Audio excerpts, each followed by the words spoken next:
Chris இயேசுவில் மிகவும் பிரியமான அன்பு உள்ளம் கொண்ட ஷெப்பர்ட்ஸ் கால் யூடியூப் அனைவருக்கும் எனது வாழ்த்துக்களை தெரிவித்துக் கொள்கிறேன். நான் என் பொதுக்காலம் 12வது ஞாயிற்றுக்கிழமைக்கு நாம் கடந்து வந்திருக்கிறோம். நல்லா இருப்பீங்க நான் நம்புறேன். உங்களுக்காக தொடர்ந்து ஆண்டவர்கிட்ட நான் வேண்டிக் கொள்கிறேன். எனக்காகவும் ஜெபியுங்கள்.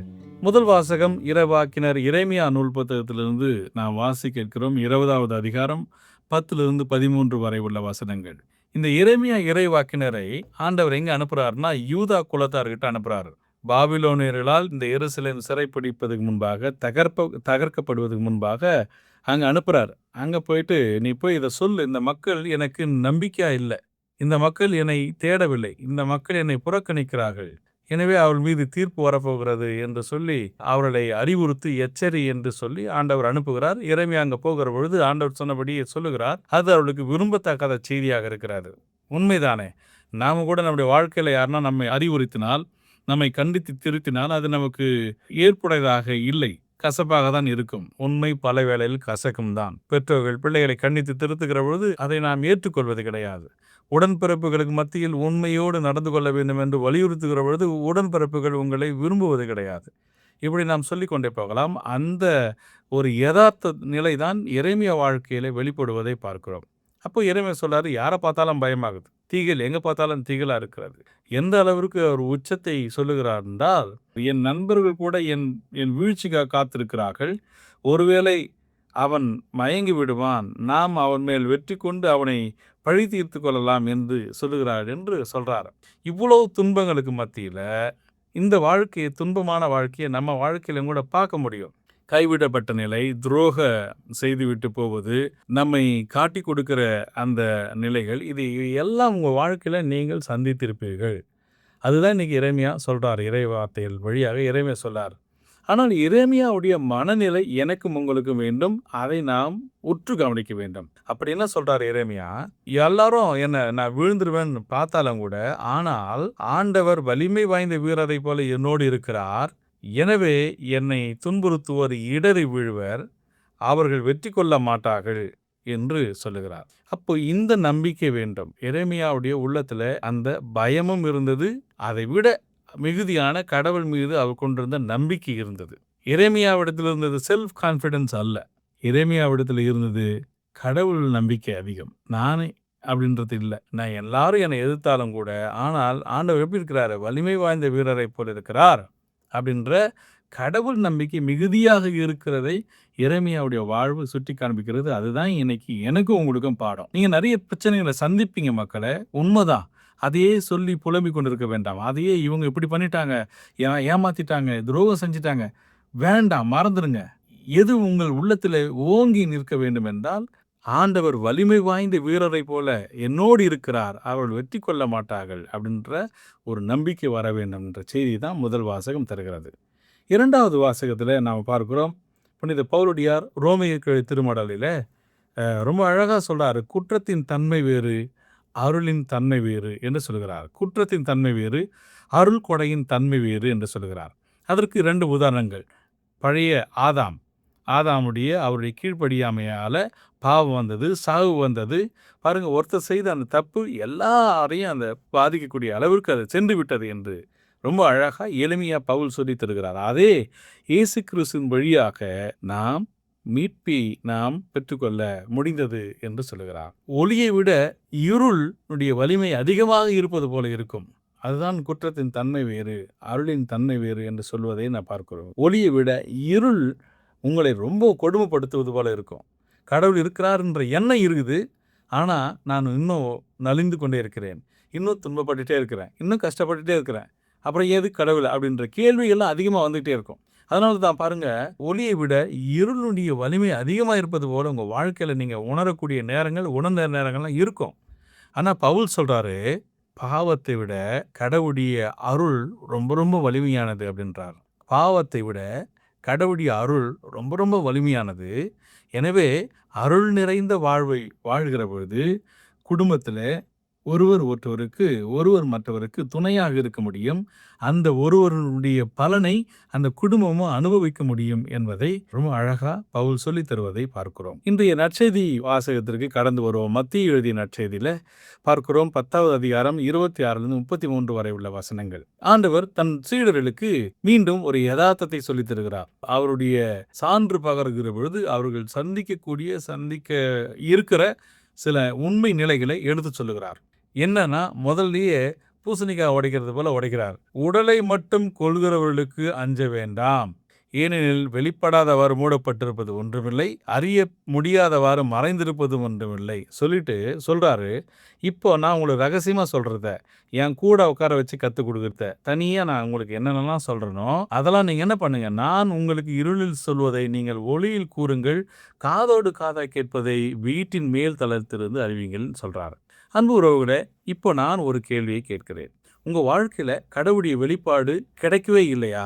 நீங்கள் கடவுளுடைய புதுமையை அனுபவிக்கவே இல்லையா? உடல் ரீதியாகவோ மன ரீதியாகவோ கடவுள் உங்களை விடுவித்தார் என்கிற ஒரு உணர்வு உங்களுக்கு கிடைச்சதே இல்லையா? கிடைச்சிருக்கும், நிச்சயமாக கிடைச்சிருக்கும். கடவுள் உங்களை காப்பாற்றிருக்கிறார், துன்பத்திலிருந்து காப்பாற்றிருப்பார், நோயிலிருந்து காப்பாற்றிருப்பார் இல்லையா? அதற்கு சான்று பகர அது உங்களுக்கு வாய்ப்பு கிடைச்சது. உங்களுடைய பசி, உங்களுடைய பற்றாக்குறை இதெல்லாம் கடவுளோடு இருப்பதற்கு உங்களுக்கு சான்று பகிர்ந்தது. இந்த வறுமையிலும் கூட நீங்கள் கடவுளை விட்டுட்டு போகல இல்லையா? ஆமாம், உண்மைதான்.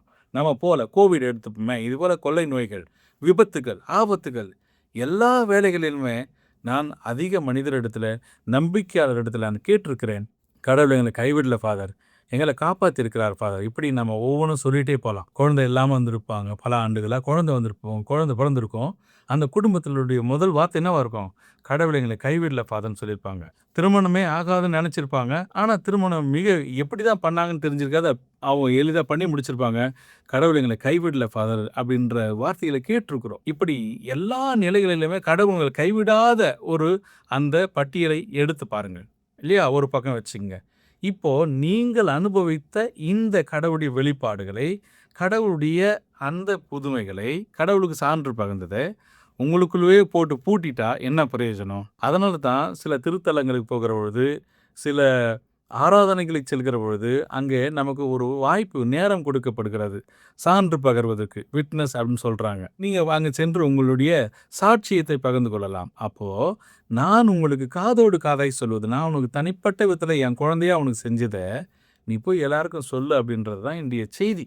அப்போ அதுதான் இந்த திருத்துதர்களுக்கு சொல்கிறாருன்னா, நான் உங்களுக்கு என்னென்னலாம் சொல்லித்தரணும், உங்களுடைய வார்த்தைகள் மூலமாக, உங்கள் செயல்கள் மூலமாக நீங்கள் வெளியில் சென்று அதை அறிவியுங்கள் என்று சொல்கிறார். அன்பு உறவுகளே, பிரியமானவர்களே, நாம் எப்படி கடவுளுக்கு சான்று பகர முடியும்? நான் பார்க்கிற ஒரு சில விஷயங்களை நான் எனக்கு உணர்ந்ததை, தோன்றுவதை நான் உங்களுக்கு சொல்லித் தருகிறேன். எப்படி நம்ம ஆண்டவருக்கு சான்று பகர முடியும்? ஒன்று, நாம் ஜெபத்தில் இறைவனில் நிலைத்து நிற்க வேண்டும். ஜெப வாழ்வு இல்லாமல் யாராலையும் சான்று பகரவே முடியாது, பெறாமல் கொடுக்க முடியாது இல்லையா? அனுபவம் இருந்தால் தான் அதை பகிர்ந்து கொள்ள முடியும். அப்போ கடவுள் உனக்கு உதவிட்டார் அப்படின்றத நீ ஜெபத்தில் நின்று தியானித்து யோசித்து பார்த்தா தான், வெளியில் வந்தால் தான் ஆண்டவர் உனக்கு இதை செஞ்சாருன்னு நீ சொல்கிறத நம்புறதுக்கு அங்கே முடியும். அப்போது இறைவேண்டல் நமக்கு அவசியம். ஜெபிக்கிற மனிதர்களாக இருக்க வேணும். தினந்தோறும் ஒரு 5 நிமிடமாவது ஆண்டவரோடு நம்ம ஜெபிக்கிற மனிதர்களாக, பேசுகிற மனிதர்களாக நாம் இருக்க வேண்டும். ஜெபம் ரொம்ப ரொம்ப முக்கியம் ஆண்டவருக்கு சான்று பகர்வதற்கு. இரண்டாவது, நாம் துன்பத்தை நம்முடைய கண்கள் அதிகமாக பார்த்துடக்கூடாது. துன்பம் என்பது தோல்வி மட்டும் இல்லை. துன்பம் என்பது சரியாக சொல்லணும்னா, suffering is not a failure. துன்பம் உங்களுக்கு தோல்வி இல்லை. ஆனால் நம்ம பாருங்களேன், விழுந்துடுறோம். ஒரு துன்பம் வந்துட்டா நான் தோத்துட்டேன் அப்படின்னு விழுந்துடுறோம். இல்லை, துன்பம் என்பது தோல்வி அல்ல, அது ஆண்டவருக்கு சான்று பகரக்கூடிய அற்புதமான நேரங்கள். அப்படி இறைமையாக நினச்சிருந்தாருன்னா இப்படி சொல்லியிருக்க மாட்டார். ஆண்டவர் வலிமை வாய்ந்த வீரரை போல என்னோடு இருக்கிறார்னு சொல்லியிருக்க மாட்டார். துன்பம் வரும்னு தெரிஞ்சு தான் ஆண்டவர் திருத்துதலுக்கு நான் உனக்கு காதோடு காதாக சொல்கிறத நீ வீட்டின் மேல் தளத்தில் இருந்து அறிவின்னு சொல்கிறாரு. அப்போ நம்ம என்ன பண்ணணும்னா, துன்பம் தோல்வி இல்லை அப்படின்றத ஏற்றுக்கிட்டு நல்ல முன்னோக்கி செல்வதற்கு, நம்பிக்கையில் வளர்வதற்கு ஒருவரை உற்சாகப்படுத்த வேண்டும். 2, 3வது, இந்த கடுமையான நேரங்களை, ரொம்ப கஷ்டமான நேரத்தை, சான்று பகரக்கூடிய நேரங்களை தனியாக நீங்கள் ஹேண்டில் பண்ண முடியாது. ரொம்ப கஷ்டம். தனியாக செய்யலாம், முடியாதுன்ட்டு இல்லை. ஆனால் இன்னும் 4 பேரோட சேர்ந்து நிற்கிறப்போ இன்னும் நல்லா நம்ம வலிமையாக ஆண்டவரை பற்றி கொள்ள முடியும். தொடக்க கால திருச்சபை எண்ணி பாருங்கள். அதுதான் ரொம்ப முக்கியமான ஒரு வரலாற்று பதிவாக இருக்கும். அவர்கள் அப்பம் பிடுவதிலும் இறைவேண்டலிலும் நம்பிக்கையிலும் நிலைத்து நின்றார்கள். இப்போ குடும்பத்தில் அப்படி யாராவது ஒரு துன்பப்படுகிற பொழுது அங்கே போய் தேற்ற வேண்டும். நாங்களாம் இருக்கிறோம், நாங்கள் உங்களை விட்டுட்டு போகல அப்படின்னு சொல்கிறப்போ அந்த இடத்துல அவர் பெறுகிற அந்த ஆறுதல் அளவிட முடியாதது. அப்போ முதல்ல ஜெபிக்கணும். இரண்டாவது, துன்பன்றது தோல்வி மட்டும் இல்லை, மீண்டும் நல்லா வெகுண்டு எழுந்து ஆண்டவரை பற்றி கொள்ள வேண்டும். மூன்றாவது, நம்ம இந்த துன்ப வேலைகளில் தனித்து நின்று விடக்கூடாது. சமூகமாக கிறிஸ்துவின் பெயரால் ஒருவர் மற்றவரை நாம் தேர்த்தி கொள்ள வேண்டும். நான்காவது, encourage witness through action as well as words. நம்ம நம்முடைய சொற்கள் மூலமாகவோ செயல்கள் மூலமாகவோ சான்று பகரக்கூடிய நேரங்களை மற்றவர்களுக்கு சொல்லித்தரணும். நாமும் அதை செய்து காண்பிக்க வேண்டும். இறுதியாக, help people trust God's care. கடவுள் உங்களோட இருக்கிறார் அப்படின்றதுக்கு நம்புறதுக்கு நீங்கள் ஒரு தூண்டுகோலாக இருங்க. எரிகிற தீயில எண்ணெயை ஊற்றிடக்கூடாது. அவள் தான் முடிஞ்சிச்சு, உன்னால் முடியாது அப்படின்ற வார்த்தைகள் நம்ம வாயில் வரக்கூடாது. மாறா, ஏங்க கடவுள் இருக்கிறாங்க, மாதா இருக்கிறாங்க, நாங்களாக இருக்கிறோம் அப்படின்ட்டு மற்றவர்களை ஆண்டவர் பராமரிக்கிறார் என்கிற எண்ணத்தை மற்றவர்களுக்கு கொடுக்கக்கூடியவர்களாக நாம் மாற வேண்டும், வாழ வேண்டும். அதுக்கு தான் இன்றைய இறைவார்த்தை நமக்கு அழைப்பித்திருக்கிறது. நாம் கண்களை முடிச்சு தாயின் தந்தையுமான கடவுளை ஆண்டின் பொது காலம் 12வது ஞாயிற்றுக்கிழமைக்கு எங்களை அழைத்து வந்திருக்கிறது. இறைமையாவில் உள்ளத்தில் இருந்த அந்த பயமும் திகிலும் அச்சமும் கலக்கம் நடுக்கமும் எங்கள் வாழ்வில் தினம் நாங்கள் அனுபவித்துக் கொண்டிருக்கிறோம். எங்கு பார்த்தாலும் பயமாக இருக்காது. அன்றாட வாழ்வு எங்களுக்கு சுமையாகவும் பாரமாகவும் வலுவாகவும் இருக்காது. ஆனால் இறைமையா சொன்ன அந்த வார்த்தை இன்றைக்கு உற்சாகத்தை தருகிறது. ஆண்டவர் வலிமை வாய்ந்த வீரரை போல என்னோடு இருக்கிறார் என்று சொல்கிறாரு. இறைவா, வலிமை வாய்ந்த வீரரை போல என்னோடு வா. குற்றத்தின் தன்மையை தவிர்த்து அருள் கொடையின் தன்மையை நான் வாழ எனக்கு ஞானத்தையும் அறிவையும் தா. இதோ காதோடு காதாய் என் வாழ்வில நீ செய்த அதிசயங்களை அற்புதங்களை நான் உலகறிய சொல்ல வேண்டும்.